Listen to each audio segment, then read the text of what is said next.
हैं चंडीगढ़ में शिक्षा मंत्री कंवरपाल गुर्जर ने इंडिया न्यूज हरियाणा की टीम से खास बातचीत की। सुनिए। हाल ही में जेईई मेंस का रिजल्ट सामने आया है, जिसमें हरियाणा के सुपर 100 छात्रों ने धमाकेदार प्रदर्शन किया है। इस वक्त हमारे साथ बातचीत करने के लिए खुद शिक्षा मंत्री कंवरपाल गुर्जर साहब मौजूद हैं। सर, सुपर 100 जो कि गरीब तबके के बच्चे होते हैं, जो कि आईआईटी, जेईई के लिए या मेडिकल एंट्रेंस एग्जाम्स के लिए तैयारी नहीं कर सकते, सरकार उनके लिए अलग से इंतजाम करती है। सुपर 100 के सेंटर्स भी बने हुए हैं रेवाड़ी और पंचकुला में। किस तरह का जो रिजल्ट है वो इस बार सामने आया है? काफी अच्छा रिजल्ट रहा है। देखिए, बहुत ही धमाकेदार जो है वो परिणाम आए और बच्चों ने कमाल कर दिया।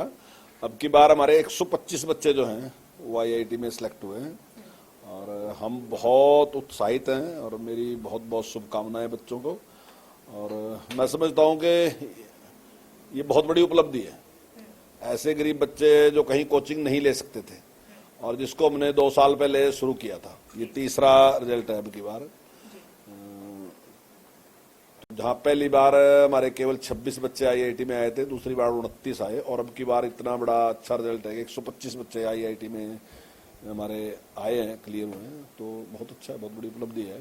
सर, सुपर 100 में बहुत अच्छा रिजल्ट आया, लेकिन अगर दूसरे सरकारी स्कूलों की अगर बात कर ले तो वहां शिक्षकों की जो कमी है उसकी संख्या को लेकर विपक्ष लगातार बात कर रहा है। चाहे भूपेंद्र सिंह हुड्डा हो, चाहे कुमारी शैलजा हो, लगातार वो इस तरह के प्रेस नोट्स जो है वो रोज जारी कर रहे हैं कि शिक्षकों की जो भारी कमी है वो हरियाणा के सरकारी स्कूलों में। ट्रांसफर पॉलिसी को लेकर भी आपने कहा था कि जब वो आ जाएगी तो ये जो कमी है वो दूर हो जाएगी। क्या स्थिति है फिलहाल मौजूदा? नहीं, देखिए, ट्रांसफर हम शुरू करने वाले हैं और मुझे लगता है कि अगस्त के लास्ट तक हम ट्रांसफर कर लेंगे और उससे काफी कुछ समस्या का समाधान होगा। रेशनलाइजेशन भी उसके साथ साथ होगा तो उससे भी काफी लाभ मिलेगा।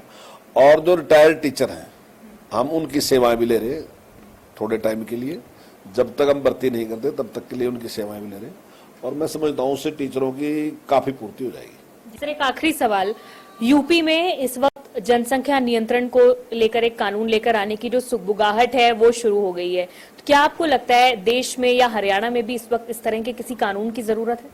देखिए, पूरे देश में जरूरत है कानून की। तो मतलब जितनी आबादी देश में बढ़ेगी वो जरूरत, जितनी हमारे पास चीज है उससे कई गुना ज्यादा आएगी। तो मैं समझता हूँ आज के टाइम में इसकी बहुत बड़ी जरूरत है कि आबादी के ऊपर प्रतिबंध लगना ही लगना चाहिए। ये मेरी व्यक्तिगत राय है।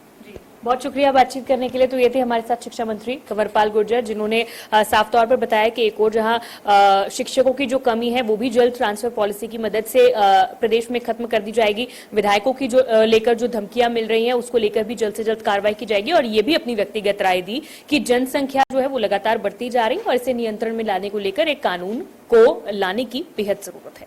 कैमरा पर्सन अभिषेक के साथ साक्षी शर्मा, इंडिया न्यूज, चंडीगढ़। चलिए आगे बढ़ते हैं। देश में अब अशोक स्तंभ को लेकर जो विवाद है वो शुरू हो गया है। प्रधानमंत्री नरेंद्र मोदी ने सोमवार को नए संसद भवन की छत पर स्थापित किए गए राष्ट्रीय प्रतीक चिन्ह अशोक स्तंभ का अनावरण किया था। इसके बाद विपक्ष ने केंद्र सरकार पर अशोक स्तंभ से छेड़छाड़ करने का आरोप लगाया है। देखिए हमारे संवाददाता की रिपोर्ट।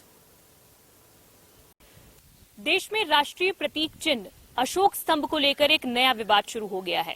कल नए संसद भवन में प्रधानमंत्री नरेंद्र मोदी ने पूजा अर्चना के साथ अशोक स्तंभ का अनावरण किया, लेकिन विपक्ष जब से ये संसद भवन बन रहा है तब से ही इसका विरोध किसी न किसी बात को लेकर कर रहा है। और अब एक और जहां इस बात को लेकर विरोध किया जा रहा है कि सरकार को संसद में अनावरण करने का कोई हक नहीं है और यहाँ पर लोकसभा अध्यक्ष को अशोक स्तंभ का अनावरण करना चाहिए था। वहीं दूसरी ओर यह भी आरोप लगाया जा रहा है कि अशोक स्तंभ के मूल स्वरूप के साथ, उसका जो ओरिजिनल डिजाइन है उसके साथ छेड़छाड़ की गई है। जहां मूल स्वरूप में शेर शांत नजर आते हैं तो वहीं इस स्वरूप में शेरों को आक्रामक मुद्रा में दिखाया गया है।